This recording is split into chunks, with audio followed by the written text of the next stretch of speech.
বলেছিলাম যে বাংলাদেশের প্রত্যেক মুহূর্তের এই মুহূর্তে একটা চোরা স্রোত চলছে। চোরা স্রোত রয়েছে বাংলাদেশে।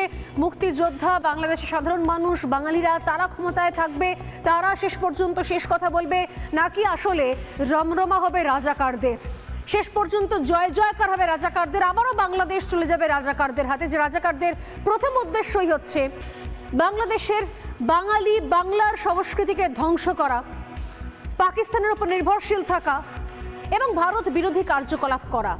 কারণ ভারতের শত্রু হচ্ছে রাজাকাররা, বাংলার শত্রু রাজাকাররা, বাঙালিদের শত্রু রাজাকাররা।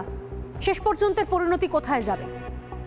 এবং এই রাজাকারদের একমাত্র উদ্দেশ্য যেহেতু ভারতের বিদ্বেষ, ভারতের ক্ষতি, বাংলাদেশের সংস্কৃতি, বাংলা ভাষা ধ্বংস করা, তাই এদের বন্ধু হচ্ছে পাকিস্তান। এবং একই সঙ্গে এদের লক্ষ্য কোথাও ভারতবর্ষ। কিভাবে কোথাও এই জঙ্গির নেটওয়ার্ক বানিয়ে, জঙ্গির করিডোর বানিয়ে শেষ পর্যন্ত আসলে ভারতকে চাপে ফেলা বা ভারতের ক্ষতি করা। যে ছবি আজকে শুরুতেই দেখাবো, এই মুহূর্তে এই চাপের মধ্যেই যে খবর শুরু থেকে আসছে তা হলো শেষ পর্যন্ত বাংলাদেশের রাষ্ট্র থাকবে কার হাতে, কারা চালাবে বাংলাদেশ, কোন পথে যাবে বাংলাদেশ, তার উপর নির্ভর করছে যে আসলে ভারতের সঙ্গে সম্পর্ক কেমন থাকবে। কারণ রাজাকারদের দেশের সঙ্গে ভারত ভালো সম্পর্ক রাখবে না, পাকিস্তানের বন্ধুর সঙ্গে ভারত ভালো সম্পর্ক রাখবে না। যে দেশ পাকিস্তান হতে চায়, যে দেশ রাজাকারদের নিয়ে চলতে চায়, তাদেরকে ভারত সবক শিখিয়েই ছাড়বে। এটা বাংলাদেশের যারা অস্থায়ী সরকার চালাচ্ছে, অবৈধ সরকার, তারা বুঝে গিয়েছে। একদিকে আরাকান আর্মি, অন্যদিকে ভারতের কড়া বার্তা যে সঠিক পথে থাকো, গণতন্ত্র ফেরাও, নির্বাচন করাও, তারপর দেখা যাবে যে আমরা কতখানি তোমাদের পাশে থাকি বা না থাকি। আর দেশের ভেতর থেকেও মহাসংকট। বিএনপি গেছে বিগড়ে, বিএনপি বলছে ভোট করাতে হবে। এমনি এমনি আমরা তোমাদের পাশে ছিলাম, এমনি এমনি এক একটা তোমাদের প্ল্যান, এক একটা ছক, যেভাবে কোথাও তোমরা গোটা বাংলাদেশকে উত্তপ্ত করে দিয়েছিলে বৈষম্য বিরোধী ছাত্র আন্দোলনের নাম করে, সেই বৈষম্য বিরোধী ছাত্র আন্দোলনে ভায়োলেন্সকে যোগ করে, হিংসাকে যোগ করে, একের পর এক উত্তপ্ত পরিস্থিতি তৈরি করে আমরা তোমাদেরকে সাহায্য করেছিলাম। বিএনপি এখন সোজাসুজি বলছে, পরিষ্কারভাবে বলছে, ইউনূস তো আগেই বলে দিয়েছে যে মারাত্মক একটা পরিকল্পনা ছিল কিভাবে ক্ষমতা থেকে শেখ হাসিনাকে সরানো যায়। দীর্ঘদিন ধরে নিখুঁত পরিকল্পনা করতে হয়েছে মোহাম্মদ ইউনূসকে। উনি নিজে কনফেস করেছেন, মানে উনি নিজে স্বীকার করে নিয়েছিলেন।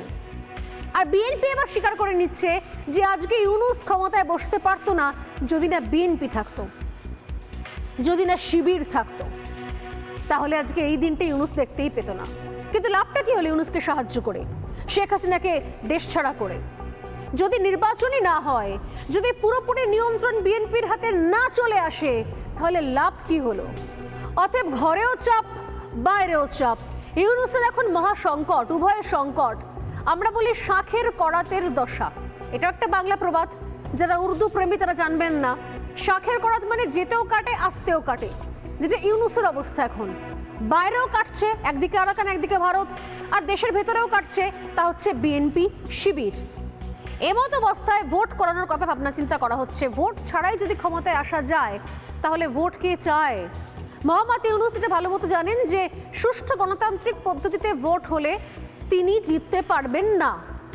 তাই যে ভোট করানোর কথা ছিল 3 মাসের মধ্যে, সেই ভোটকে পিছোতে পিছোতে পিছোতে পিছোতে যতখানি সম্ভব পিছনে ঠেলে দেওয়া যায় তার চেষ্টা করছে মোহাম্মদ ইউনূস।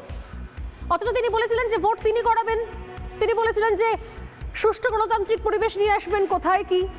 আরে ভোট হলে তো ভান্ডাফোড় হয়ে যাবে, ভোট হলে তো গদি ছাড়তে হবে। তাই সেই ভোটকে পিছোতে পিছোতে মরিয়া হয়ে উঠেছিলেন। এই ইউনূসকে যারা পেছন থেকে সহায়তা করেছিল ক্ষমতায় আসার জন্য, তারা বুঝতে পেরেছে আসলে ইউনূস ক্ষমতা ধরে রাখতে মরিয়া। ইউনূসের আসলে মনে মনে ইচ্ছে, গভীর বাসনা যে বাংলাদেশের প্রধানমন্ত্রী হবে মোহাম্মদ ইউনূস। মুশকিল হচ্ছে বিএনপি ধরে নিয়েছে খেলা, কারণ বিএনপি সাহায্য করেছিল। এতদিন ধরে বিএনপি বারবার করে বলেছে যে আমরা সাহায্য করেছি, শিবির সাহায্য করেছে। এবার বিএনপি নেতারা ভোট চেয়ে ইউনূসের বিরুদ্ধে সুর চড়াচ্ছেন। আর এখন সরাসরি গোয়েন্দা সংস্থার মদতে বাংলাদেশে একটা নতুন রাজনৈতিক দল গঠনের প্রচেষ্টা চলছে বলেও অভিযোগ তুলছে প্রাক্তন প্রধানমন্ত্রী খালেদা জিয়ার দল বিএনপি। সেই সঙ্গে দলের যুগ্ম সচিব, দলের যুগ্ম মহাসচিব মির্জা ফখরুল তিনিও একের পর এক অভিযোগ করে বসছেন। এর আগে অভিযোগ করেছিলেন, তারপরে অভিযোগ করছেন। এই মুহূর্তে বিএনপির বক্তব্য ঠিক কি, পরপর শোনা যাক। শুরুতেই আজ দেখুন যে রাষ্ট্রীয় গোয়েন্দা সংস্থাগুলো কারা কারা নির্বাচিত হবেন, কারা কোন রাজনৈতিক দল করবেন, এইটা যদি নির্ধারণ করে দেন তাহলে শেখ হাসিনার বিরুদ্ধে লড়াইয়ের কি আর থাকলো, এটার আর কি দাম থাকলো? এর তো আর কোনো দাম থাকলো না।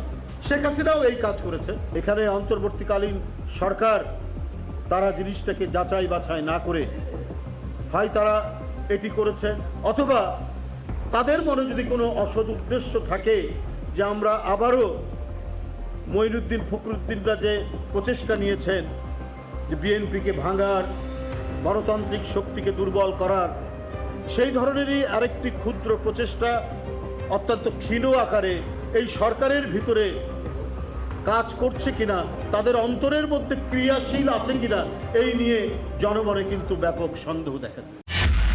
5ই আগস্ট সবাই মিলে রাস্তায় নামছিলেন, তবে আবারও সেই মতো ঐক্যবদ্ধ হয়ে রাস্তায় নামতে হবে। রাস্তায় নামতে হবে অধিকার আদায়ের জন্য, ভোটের অধিকার আদায়ের জন্য, ভাতের অধিকার জানার জন্য এবং ন্যায় বিচার পাওয়ার জন্য, সামাজিক মর্যাদা পাওয়ার জন্য। আমরা 53 বছর আগে স্বাধীন। আমাদের দুর্ভাগ্য যে আমরা এখন পর্যন্ত একটা ব্যবস্থা করতে পারলাম না, যে ব্যবস্থায় প্রতি 4 বছর বা 5 বছর পর পর আমরা একটা ভোট করব, সেই ভোটে আমরা আমাদের পছন্দ মতো লোককে বাছাই করে আমরা পার্লামেন্টে পাঠাবো। প্রথমে যার বক্তব্য শুনলাম তিনি হচ্ছেন যুগ্ম মহাসচিব বিএনপির রুহুল রিজভী, এবং পরে যার বক্তব্য শুনলাম তিনি হচ্ছেন দলের মহাসচিব মির্জা ফখরুল, বিএনপির মহাসচিব। দুজনের বক্তব্য শুনলাম, দুজনের বক্তব্য থেকে একটা বিষয় স্পষ্ট যে তারা এখন চাইছেন যেন তেন প্রকরণে ভোট হোক। আগের দিন তো মির্জা ফখরুল বলেই দিলেন, যদি আমাদের পছন্দ মতো মনোমতো মন্ত্রীকে সংসদে নাই পাঠাতে পারলাম, লোককে নাই বসাতে পারলাম সংসদে, তাহলে কি লাভ এই সরকার রেখে? এর বিরুদ্ধে এখন আন্দোলন করতে হবে, একে উৎখাত করতে হবে। মানে মোহাম্মদ ইউনূস বুঝতে পেরে গেছেন যে যে ছকে তিনি শেখ হাসিনাকে দেশ থেকে তাড়িয়েছেন, সেই একই ছকে বিএনপি, জামাত, শিবির মিলেমিশে তাকেও দেশ ছাড়া করতে পারে। অতএব ভোট বড় বালাই, তাই ভোট করতে বাধ্য হচ্ছেন। কি বলছেন মোহাম্মদ ইউনূস? চাপে পড়ে ভোট করানোর কথা বলছেন, কিন্তু একটা কিন্তু আছে, একটা কিন্তু ছোট পয়েন্ট আছে। ভোটারদের অধিকার সম্পর্কে ইউনূসের নতুন চিন্তাভাবনা, ভোটারদের বয়স কমিয়ে দেওয়া, ন্যূনতম বয়সটাকে আরও একটু কম করা, কারণ তার মনে হচ্ছে তাহলেই একমাত্র এই ভোটের তরি পার করা সম্ভব। কি বলছেন মোহাম্মদ ইউনূস? এখন কি বলছেন, কদিন আগে কি বলেছিলেন? আগে বলেছিলেন ভোট করাতে হবে, কিন্তু কদিন পরে করাবো। কিন্তু এখন সুর আস্তে আস্তে চেঞ্জ হচ্ছে। উনি বুঝতে পারছেন ভোট না করিয়ে গতি নেই। এরপর বিএনপি কিন্তু সত্যি সত্যি শিবিরকে সঙ্গে নিয়ে আবারও রাস্তায় নামবে, আবারও তাণ্ডব শুরু হবে। অতএব সময় থাকতে থাকতে ভোট করিয়ে নেওয়া ভালো। কিন্তু কিভাবে, কি বলছেন মোহাম্মদ ইউনূস শুনুন। প্রধান নির্বাচন কমিশনার সহ নির্বাচন কমিশন গঠন করা হয়ে গেছে, কমিশন দায়িত্ব গ্রহণ করেছে। এখন থেকে তাদের হাতে দায়িত্ব ন্যস্ত হলো ভবিষ্যৎ সরকার গঠন করার প্রক্রিয়া শুরু করার। অল্প কিছু সংস্কার করে ভোটার তালিকা নির্ভুলভাবে তৈরি করার ভিত্তিতে নির্বাচন সম্পন্ন করতে হয়, তাহলে 2025 সালের শেষের দিকে নির্বাচন অনুষ্ঠান হয়তো সম্ভব হবে। আর যদি এর সঙ্গে নির্বাচন প্রক্রিয়া এবং নির্বাচন সংস্কার কমিশনের সুপারিশের পরিপ্রেক্ষিতে এবং জাতীয় ঐকমত্যের ভিত্তিতে প্রত্যাশিত মাত্রার সংস্কার যোগ করি, তাহলে অন্তত আরও 6 মাস অতিরিক্ত সময় লাগতে পারে। 2025 সালের শেষ দিক থেকে 2026 সালের প্রথমার্ধের মধ্যে নির্বাচনের সময় নির্ধারণ করা যায়। নানা ধরনের কন্টেন্ট দেখার জন্য লাইক করুন, শেয়ার করুন আমাদের ফেসবুক পেজ, সাবস্ক্রাইব করুন আমাদের ইউটিউব চ্যানেল। পাশাপাশি অন্যান্য ব্রেকিং নিউজের জন্য অবশ্যই চোখ রাখুন রিপাবলিক বাংলায়।